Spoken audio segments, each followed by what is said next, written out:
Let me show you how tax deed sales work in Florida. Now, Florida, as you may be aware, has tax lien sales and tax deed sales. Tax liens are financial instruments where you hopefully get some interest. That's not what we're talking about today. We're going to be talking about tax deed sales where you get ownership of the property.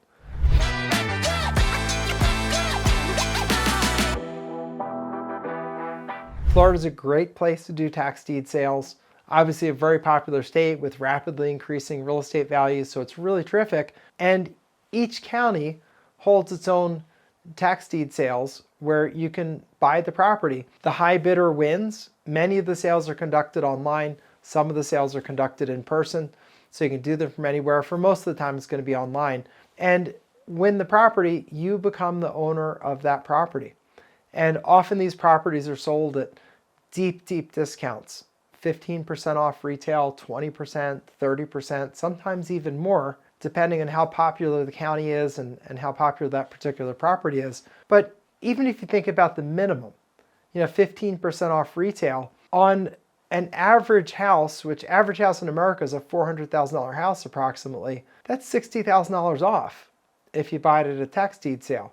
So that's good. That being said, there are certain disadvantages of tax deed sales you need to know about. The low price is the advantage. The disadvantages are that you don't get an open house.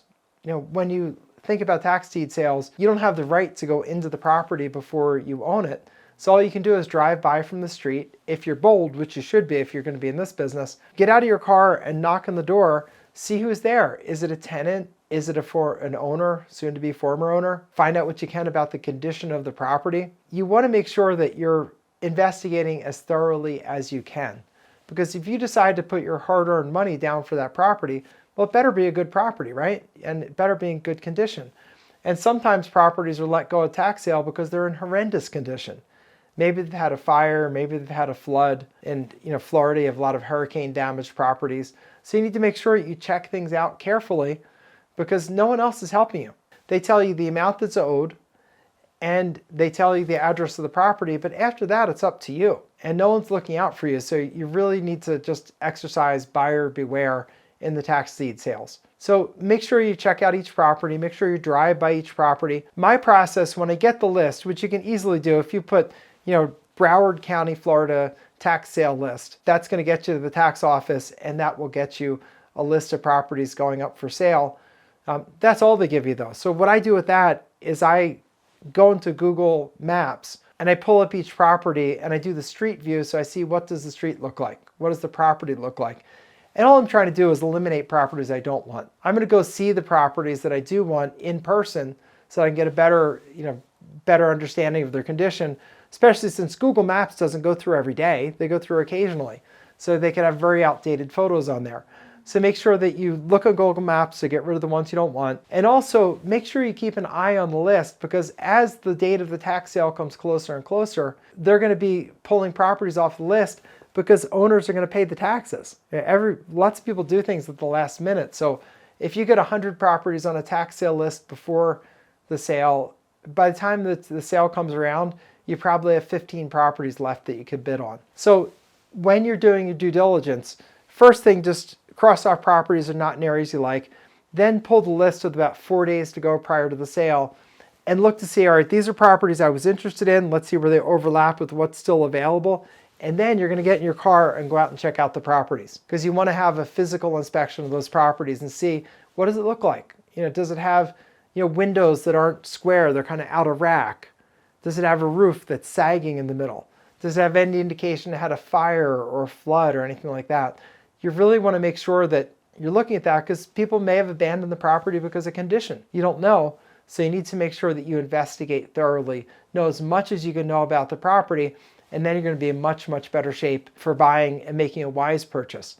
Now, I will tell you that mortgage foreclosures and tax deed foreclosure sales are sales where you can sometimes get properties cheap enough to fix and flip. You can certainly get a great cheap place to live in for sure, but you have to do your homework. So typically my physical drive-bys are done within 3 to 4 days of the sale. That way I can look and see what's still left. I'm then again just eliminating properties I don't want. I'm also trying to assess what's the value of this property. So if I see other properties for sale, I call and say, oh, I'm at 123 Main Street. How much are you asking for that property? What's its condition? Ask about it, because that'll help you assess what properties are going for in the neighborhood, which is one of the pieces of information you need. Also look very carefully at the condition, because if you buy the property, well, then the condition's on you. And you need to make sure that you're not getting in over your head, and make sure that you're just assessing it as carefully as you can. Also look out for IRS liens. IRS liens last for 10 years. They do last through a foreclosure sale. So make sure that you're looking to see, what IRS lien may be there.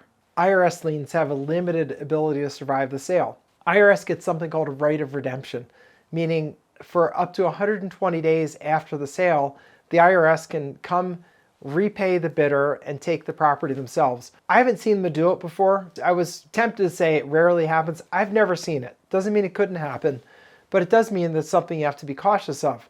Now, if they were to redeem, obviously you get your money back because they're going to pay you, but you might not want to do a major renovation while the IRS could potentially redeem the property, because you probably wouldn't get your renovation money back. So we don't want to be in that position of fighting with them. So if there are IRS liens, understand your best bet is probably to leave that property sit for a couple months, or the alternative is to approach the IRS, ask if they'll do an offer in compromise, and see if you can work something out with them. I've been successful doing that in the past, but just understand if there's an IRS lien that it does need to be dealt with. Either it's going to expire after 120 days, which is great, or you have to work out some deal with them, which is also great, but don't ignore it. The other thing you need to know, at least in a mortgage foreclosure, if you're doing those, in mortgage foreclosures, you could have a second mortgage or a first mortgage. First mortgage will wipe out a second mortgage, but if a second mortgage forecloses, it doesn't. So make sure you're looking at that. For tax deed sales, they pretty much wipe everything out, and you will get it free and clear. It is going to take, the 120 days after the IRS doesn't exercise their right of redemption, but do understand that there are some risks that you need to deal with. Also, please don't go buying commercial properties in these kinds of sales, because you can't do the due diligence that you need to do. You can't check for environmental pollution, and if you buy that property with its environmental pollution, you're stuck with paying for the cleanup, which I don't like doing. I do like mortgage foreclosure sales. I bought properties at mortgage sales for years and years and years.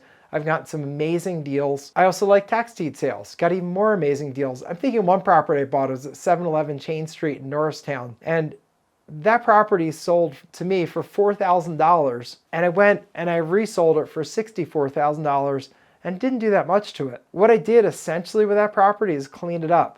Remember the first time I walked into there, I walked in and I was sort of looking around and my ankles started getting itchy, started scratching. I'm like, what is going on here? I thought there must be mosquitoes or something. And I'm like, that doesn't feel like mosquitoes. And so I looked down and I had white socks on. I saw these little black dots on it. I said, what's that? And it was fleas. These stupid fleas were biting my ankles, and they're really itchy. So I had to bomb the place. I saw on the can it said, don't use more than 1 can per room. And I tried one, it didn't work. So I put 4 cans in there. So anyway, I had to bomb for fleas, and then I discovered the only way to really get rid of them was tear out all the rugs, refinish the floors, and seal those little suckers under varnish and urethane, which I just enjoyed doing because they'd bitten me so many times at that point. But that was a property, didn't have much in cleanup costs. It was like painting and some carpeting and the fleas. But I think we made like $25,000 or $30,000 on that deal on a small, tiny investment of a couple $1,000s. And those things happen. But do understand, the only way they happen to you is if you're there at the sale bidding. So, you got to get started with these things. And I would encourage you, don't think about it forever. One of the differences between an entrepreneur and a wisherpreneur wish it had happened. An entrepreneur goes and does it. And will everything work the first time? No. But if you keep at it, you can find phenomenal success. But the cost is you have to go out and start trying and start learning and start doing, and then you can be successful. And to the best degree you can, if you can find a mentor who's doing that business successfully, do that. I teach the tax overages business, which is a related business. I don't teach the tax sale or tax deed or mortgage sales anymore. But there are people that do. And I'd encourage you. I think they're very good places to acquire properties. There's great money to be made, but you have to do your homework and you have to check out things in advance and make sure that you do that. So this is Bob Diamond. Just in closing, I want to say, I do a lot of things in business. I coach at Harvard Business School. I buy foreclosures. I do my overages business. And I really like the foreclosures business. I think it's a good way to get properties that are being lost because people can't afford them. You pick up the property at the sale, you fix it up, you improve the neighborhood, you get that property onto its next life. And we can't change the sad result with the former owners. That's not something that's our fault or that we can do anything, but maybe it's going to be a fresh start for them too. But mostly you're going to have not an eyesore in the neighborhood, and you can make great money on this. It's a way to really do something fruitful and profitable and that you'll feel good about. So if you have any comments or anything, just put them down below. I'll get to ones as I can. I'm interested to hear what you think. I'm interested to hear about your experiences. And if you like this video and want more like this, then like the video and subscribe, and I'll put out more content like this. So this is attorney and investor Bob Diamond. Thanks for joining me, and I will see you next time.